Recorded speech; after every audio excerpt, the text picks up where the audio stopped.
Que el Señor les guarde. Gracias por acompañarnos en el blog. En la entrega de hoy estaré explicando qué fue la diáspora judía.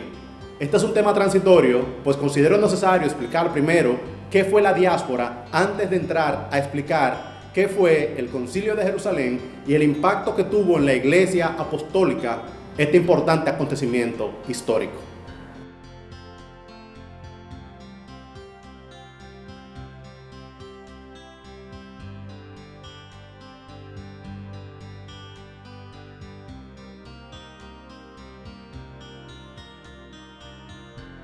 La diáspora judía, o lo que es lo mismo, la dispersión, estaba compuesta por judíos que no vivían en la provincia de Judea o en Jerusalén, sino entre otros pueblos, pero mantenían con el pueblo del Señor una vinculación.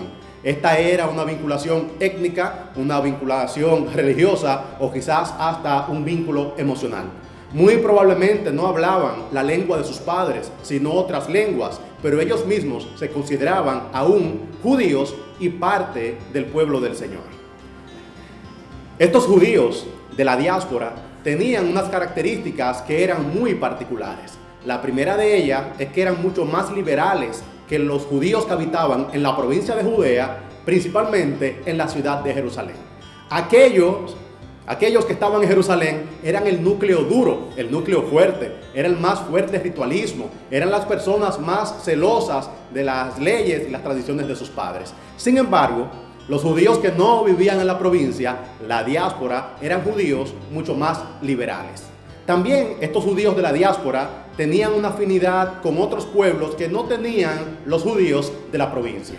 Por el hecho de haber nacido en otras partes, por el hecho de haber convivido por cientos de años entre otros pueblos, estos judíos de la diáspora no tenían tantos prejuicios para interactuar con otros pueblos como los prejuicios que sí tenían los judíos que vivían en la provincia de Judea.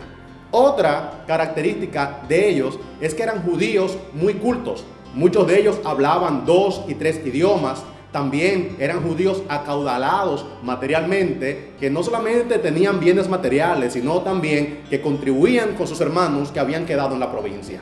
Era una cultura, era algo de ellos, muy particular de la diáspora judía, contribuir materialmente con el sostenimiento del servicio al Señor en Jerusalén y también con el rescate de sus hermanos. El Imperio Romano, que fue riguroso al aplacar otros pueblos, mantuvo una política de tolerancia hacia dos expresiones culturales particulares. La primera expresión cultural era la expresión cultural griega, el helenismo. Tomaron del helenismo lo mejor y no solamente lo toleraron, sino que también lo asimilaron. El judaísmo no fue asimilado, pero sí tolerado. Los romanos toleraron que los judíos mantuvieran su templo, sus sacerdotes, sus rituales y muchas prácticas que eran prácticas particulares. En gran medida, la tolerancia romana hacia los judíos estuvo basada en el conocimiento que estos tenían del judaísmo a través de la diáspora. Uno de los valores sagrados del Imperio Romano era la paz. Ellos buscaban un imperio en cada uno de sus territorios que mantuviera una fuerte política de paz.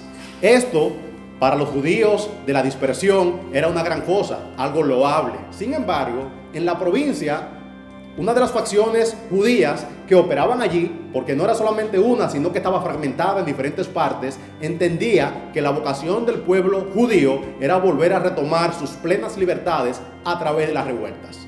La diáspora ya había asimilado el valor de paz que tenía el Imperio Romano. Sin embargo, los judíos de la provincia, no todos, pero sí una facción importante entre ellos, todavía tenían una vocación militarista.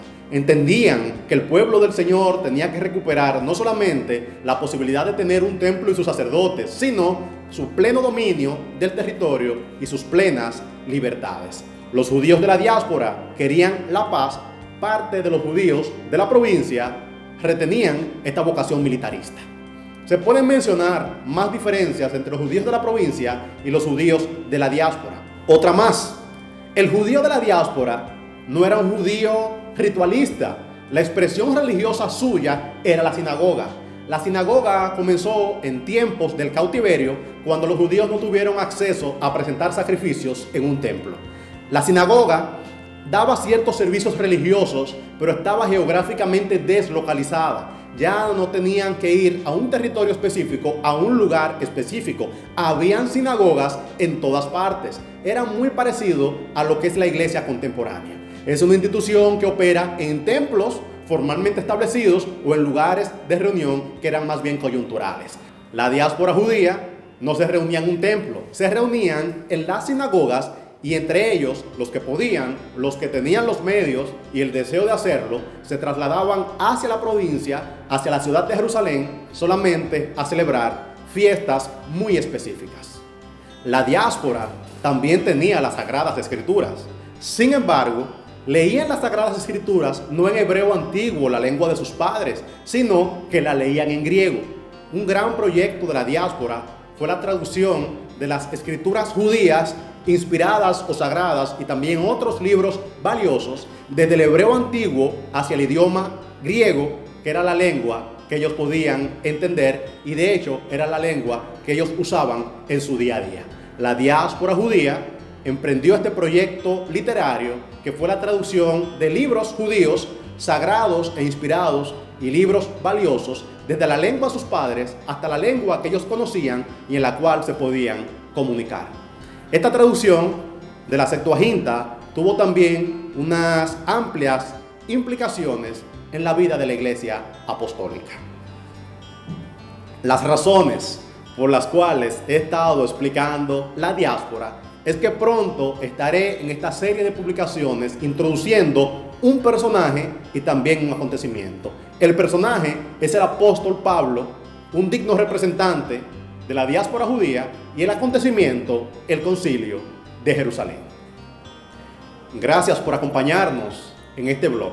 Les agradeceremos que compartan estos contenidos, que se suscriban a nuestro canal y que estén atentos a las próximas publicaciones.